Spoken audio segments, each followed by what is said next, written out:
नमस्कार मित्रांनो, या चॅनेलवरील एका नवीन आणि लर्निंगफुल व्हिडिओमध्ये मी पुन्हा एकदा आपल्या सर्वांचं मनापासून स्वागत करतो.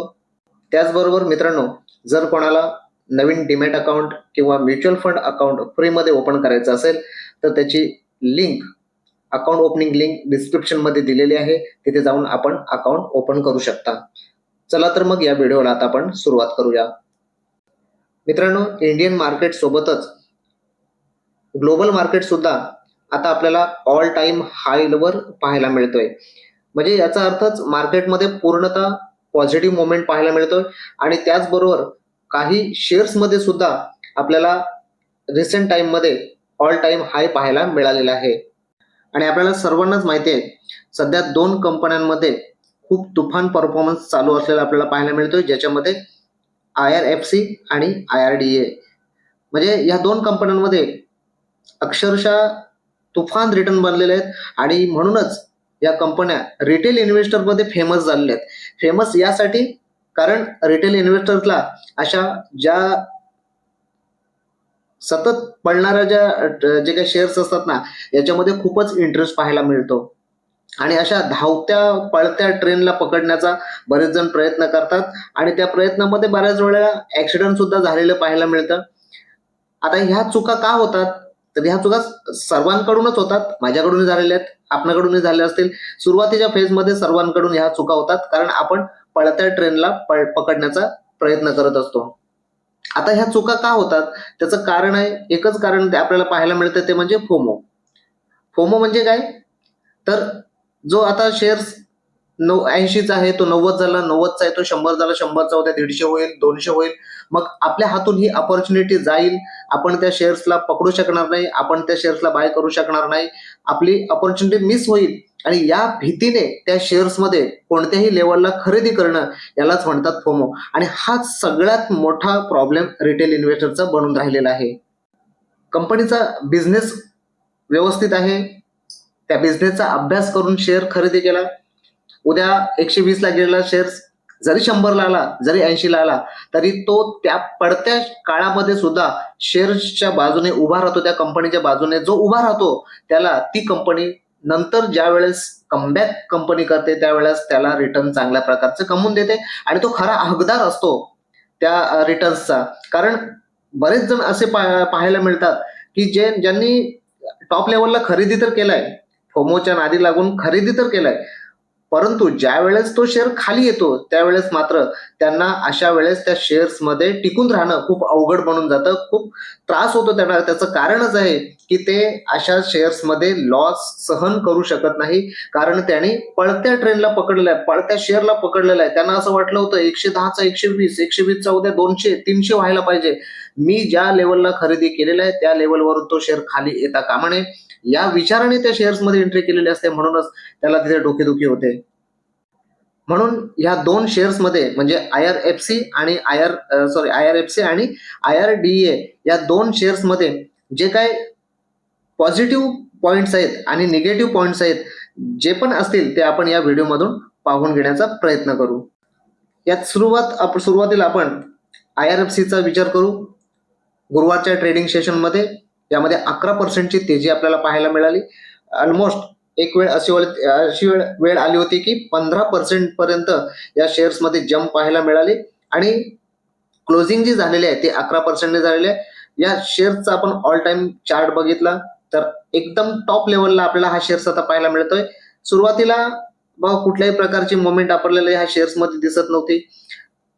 अगदी सुरुवातीचा फेज आपल्याला पूर्णतः फ्लॅट होता. त्याच्यानंतर थोडीशी अपसाईडला मुवमेंट आली, पुन्हा फ्लॅट झाला, पुन्हा अपसाईडला मुवमेंट आली, पुन्हा फ्लॅट झाला.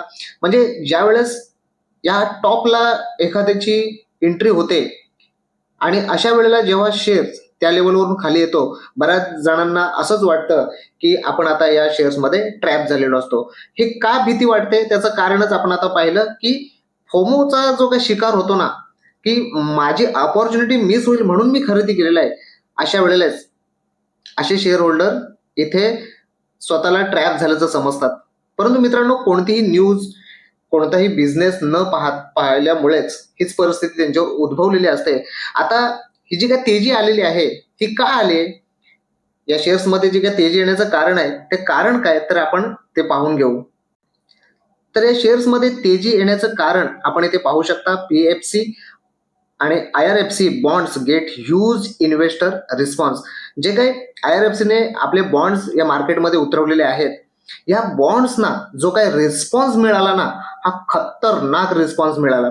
आपण इथे पाहू शकता the insurance by the 2 public sector unit receive bids aggregating ₹14,589 crore against the total notified amount of ₹6,500 crores. म्हणजे गव्हर्नमेंटला किती पाहिजे होते? 6,500 करोड. मिळाले किती? 14,589 करोड, म्हणजे ऑलमोस्ट 14,600 करोड. आता एवढा म्हणजे डबल पेक्षा सुद्धा जास्त रिस्पॉन्स मिळाला. त्यामुळेच IRFCच्या शेअर्समध्ये आपल्याला तेजी पाहायला मिळाली. आता जे PFC आहे, आपण या PFCचा इथे विचार करणार नाही. आपण ज्या शेअर्सचा विचार करतो तो आहे IRFC. इथे सुद्धा आपण पाहू शकता the bond issuance by Power Finance Corporation and Indian Railway Finance Corporation receive strong response on Wednesday with investor bidding more than double the notified amount. त्याचबरोबर the issuances by these 2 public sector units receives bids aggregating 40,589 crores against the total notified amount of 6,500 crore. However, fund have been raised at relatively higher cost. म्हणजे आता जे काही returns मिळणार आहेत ते कसे आहेत? Higher cost due to hardening in coupon rates in recent month. Coupon rates म्हणजे आपण थोडक्यात म्हणू शकतो की इंटरेस्ट रेट. आता हा इंटरेस्ट रेट किती मिळणार आहे? आपण इथे पाहू शकता the IRFC issues received total bids worth 7,610 crore. 7,610 करोडचे प्राइस मिळाली अगेन्स्ट 3,000 करोडच्या अगेन्स्ट आपल्याला 7,610 करोड मिळालेले पाहायला मिळत आहेत. त्याचा रिटर्नचा जो काही इंटरेस्ट रेट असेल हा किती असेल? 7.67. या न्यूजमुळेच IRFCच्या शेअर्समध्ये आपल्याला तेजी पाहायला मिळाली. आता ही कंपनी का वाईट आहे का? कंपनी का चुकीची आहे का? कंपनी का वाईट आहे का? अजिबात नाही. एक लार्ज कॅप कंपनी आहे. जवळपास 1.25 लाख करोडचं मार्केट कॅप आहे. त्यामुळे ही कंपनीमध्ये काही प्रॉब्लेम नाही. परंतु कंपनीच्या जर ओव्हरऑल आपण अभ्यास केला तर या कंपनीचे काही रिस्क फॅक्टर आहेत, ते पण आपल्याला समजून घ्यावे लागतील. याच्यामध्ये आपल्याला एकूण टोटल 3 रिस्क फॅक्टर दिसत आहेत. आता हे रिस्क फॅक्टर काय आहेत ते आपल्याला समजून घ्यावं लागेल. आता हे जर नाही समजून घेतलं आणि जर उद्या मार्केट मध्ये किंवा या शेअर्समध्ये जर एक क्रॅश आला तर पुन्हा एकदा आपण या शेअर्सना किंवा या कंपनीला मध्येच विकून आपण बाहेर पडून जाऊ. त्यामुळे हे समजून घेणं फार महत्वाचं आहे. आता या 3 रिस्क पैकी जे 2 रिस्क फॅक्टर आहेत ना, हे शॉर्ट टर्मचे आहेत. म्हणजे ते थोड्या कालावधी पुरतेच आहेत. पण एक जो प्रॉब्लेम आहे तो ह्या कंपनीच्या शेवटपर्यंत राहणारा प्रॉब्लेम आहे. आता जो लॉंग टर्म मध्ये ह्या कंपनीसोबत प्रॉब्लेम राहणार आहे तो प्रॉब्लेम म्हणजे ही कंपनी गव्हर्नमेंट कंपनी आहे. गव्हर्नमेंटच्या अंडर येत असल्यामुळे जे काही गव्हर्नमेंट डिसिजन घेईल, कधी कधी असं होतं गव्हर्नमेंट स्वतःच या कंपन्यांचे जे काही कंपन्यांमध्ये जो काही मोमेंटम आलेला असतो हा ब्रेक करण्यामध्ये सरकारचाच हात असतो. आपण पाहू शकता याच्या आधीच आपण एक व्हिडिओ पाहिलाय की रेल्वे सेक्टर मधील IRCTCच्या शेअर्स मध्ये सुद्धा असाच प्रॉब्लेम झाला होता की ते गव्हर्नमेंटने एक डिसिजन घेतला आणि त्याच्यानंतर मग तो पुन्हा विड्रॉ केला आणि त्यामुळे अशा शेअर्स मध्ये जो मोमेंटम पकडलेला असतो तो ब्रेक होतो. तर हा एक प्रॉब्लेम आहे. हा प्रॉब्लेम ह्या कंपनीच्या कायम सोबत राहणार आहे, कारण ही government company until and unless government पूर्ण कंपनी विकून पूर्ण टाकणार नाही, जोपर्यंत असं होणार नाही तोपर्यंत ही कंपनी या गव्हर्नमेंटच्या अंडरच राहणार आहे. दुसरा प्रॉब्लेम आहे तो म्हणजे येणाऱ्या काळामध्ये 6 महिन्यामध्ये आपल्याला इलेक्शन्स पाहायला मिळतील आणि या इलेक्शन्स मध्ये गव्हर्नमेंट चेंज झालं काय झालं तर तो एक प्रॉब्लेम येऊ शकतो, ज्यामध्ये या कंपनीच्या शेअर्स बाबत काही निर्णय वगैरे घेतले जाऊ शकतात. तर हा एक प्रॉब्लेम आहे. पण हा शॉर्ट टर्म प्रॉब्लेम आहे, तो 6 महिन्यानंतर पूर्णतः निघून जाईल. आणि त्याच्यानंतर जो एक प्रॉब्लेम आहे तो म्हणजे आपण इथे पाहू शकता की प्रमोटर्सची जी होल्डिंग आहे ती आहे 86%. म्हणजे जी मॅन्डेटरी जी होल्डिंग आहे ती 75% आणण्यासाठी कंपनीला OFS आणावा लागणार. आता OFS कधी येणार, कसा येणार, कशा पद्धतीत येणार हे कोणालाच माहिती नाही. आता असं कधी असं होतं की आपण शेअर्स बाय करतो आणि 2 दिवसांनी OFS येतो आणि OFS आल्यानंतर आपल्याला माहिती आहे की शेअर्सची प्राइस खाली येते आणि अशा वेळेला मग शेअर होल्डर ट्रॅप होताना दिसतात. ट्रॅप म्हणता येणार नाही, पण बऱ्याच जणांना असं वाटतं की आपण 2 दिवस अगोदर शेअर्स उगाचच बाय केले, पण हे कोणालाही कळत नाही की आज आज आपण शेअर्स बाय केला आणि संध्याकाळी कळलं, आपल्याला न्यूज आली की OFS येणार आहे, त्यामुळे उद्यापासून कोणी शेअर्स आता खरेदी करू नका. ते एक वेळ येईल त्यानंतर खरेदी करा. ह्या सगळ्या गोष्टी आपल्याला कळणार नाहीत. आपण एक रिटेल इन्व्हेस्टर आहोत. ह्या सर्व गोष्टी आपल्याला सगळं हे महाभारत घडल्यानंतर आपल्याला कळतात. त्यामुळे हा एक प्रॉब्लेम आहे की OFS या कंपनीला आणावं लागणार. 75% आपली प्रमोटर होल्डिंग आहे ती ठेवावी लागणार. पण बिझनेस वाईज जर पाहिलं तर या कंपनीमध्ये इन्व्हेस्टमेंट करण्यासाठी कोणताही प्रॉब्लेम नाही आहे. आपण आज या कंपनीचे शेअर प्राइस 90 आहे, उद्या 100-150 होणार म्हणून खरेदी करण्याऐवजी या कंपनीचा बिझनेस जो मोनोपॉलीज म्हणता येईल, कारण ज्या कंपनीच्या ज्या रेल्वेच्या सेक्टरमधील रेल्वेचे जे काही कामं आहेत, या कामांना जो काही फायनान्स पुरवला जाणार आहे ना, हा फायनान्स पुरवणारी ही एकमेव कंपनी आहे आणि ह्या कंपनीचा बिझनेस सुद्धा मोनोपॉली असल्याचंच पाहायला मिळते. त्यामुळे ह्या कंपनीचा जो काही परफॉर्मन्स आहे हा येणाऱ्या काळामध्ये हा खूपच वाढणार आहे. आपण या डेटावरून आपल्याला इथे क्लिअरली लक्षात येते. मार्च 2016चा जो आपण डेटा पाहतोय, 7,500चा सेल आहे, तो आतापर्यंत किती पोहोचलेला आहे? 25,900 करोडवर. म्हणजे बिझनेसमध्ये काही प्रॉब्लेम आहे का? अजिबात नाही. बिझनेस पॉइंट ऑफ व्ह्यूच्या दृष्टीने जर बघितलं तर ही कंपनी इन्व्हेस्टमेंटच्या दृष्टीने कोणत्याही लेवलला आपण बाय केली तरी काही प्रॉब्लेम नाही. फक्त आपला व्ह्यू जो आहे ना, तो लॉंग टर्म असला पाहिजे आणि सगळ्यात महत्वाचं आहे बिझनेस बघून आपण निर्णय घेतला पाहिजे. बिझनेसवर विश्वास ठेवून जर आपण निर्णय घेत असू तर खूप चांगल्या ट्रॅकवर आपण आहोत असं म्हणता येईल. पण जर प्राइस बघून आपण जर निर्णय घेत असू कंपनी शेअर बाय करण्याचा, तर तो घातकी निर्णय होऊ शकतो. त्यामुळे आपल्याला हा पॉइंट लक्षात घ्यायला पाहिजे. म्हणून ह्या सर्व गोष्टी आपण या शेअर्समध्ये इन्व्हेस्टमेंट करण्यापूर्वी या गोष्टींचा विचार केला पाहिजे. यातील दुसरी जी कंपनी आहे ती आहे RIREDA, इंडियन रिन्युएबल एनर्जी देव एजन्सी लिमिटेड. आता ह्या कंपनीचा परफॉर्मन्स सुद्धा आपण पाहिलाय. रिसेंटली या कंपनीने IPO आणला होता आणि IPO नंतर ज्या लिस्टिंग नंतर आपण पाहू शकतो कंपनीने जे रिटर्न ह्या कंपनीमध्ये बनलेले आहेत ते जवळपास किती आहेत आपल्याला दिसतात, 89%. आणि ज्यांना IPO लागला असेल त्यांना तर तुफान रिटर्न बनलेले जवळपास 3 पट त्यांचा पैसा झालेला असेल.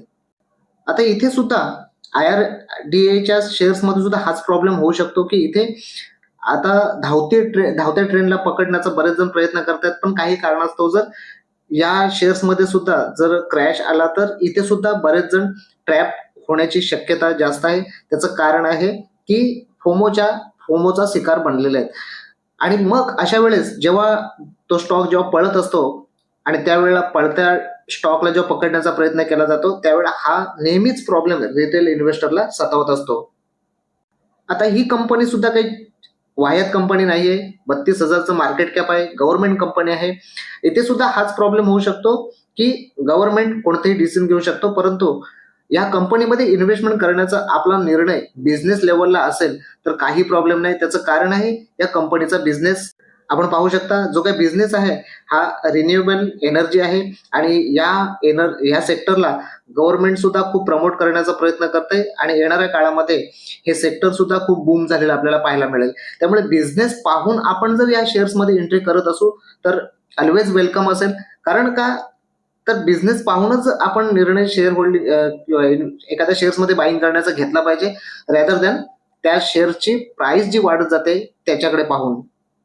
आता या इरिडेच्या शेअर्समध्ये सुद्धा एवढी जंप येण्याचं कारण काय, तर इथे जे काही इन्स्टिट्यूशनल इन्व्हेस्टर आहेत त्यांनी सुद्धा आपली बाईंग वाढवली आहे. म्युच्युअल फंडने सुद्धा या शेअर्समध्ये इन्व्हेस्टमेंट करायला सुरुवात केली आहे. त्यामुळे हे एक कारण आहे की या शेअर्समध्ये सुद्धा आपल्याला तेजी पाहायला मिळते. आता इथे कंपनीच्या शेअर होल्डिंग पॅटर्नवर जर आपण नजर टाकली तर प्रमोटर्सकडे 75% शेअर होल्डिंग आहे. FIS कडे जवळपास 4% आहे.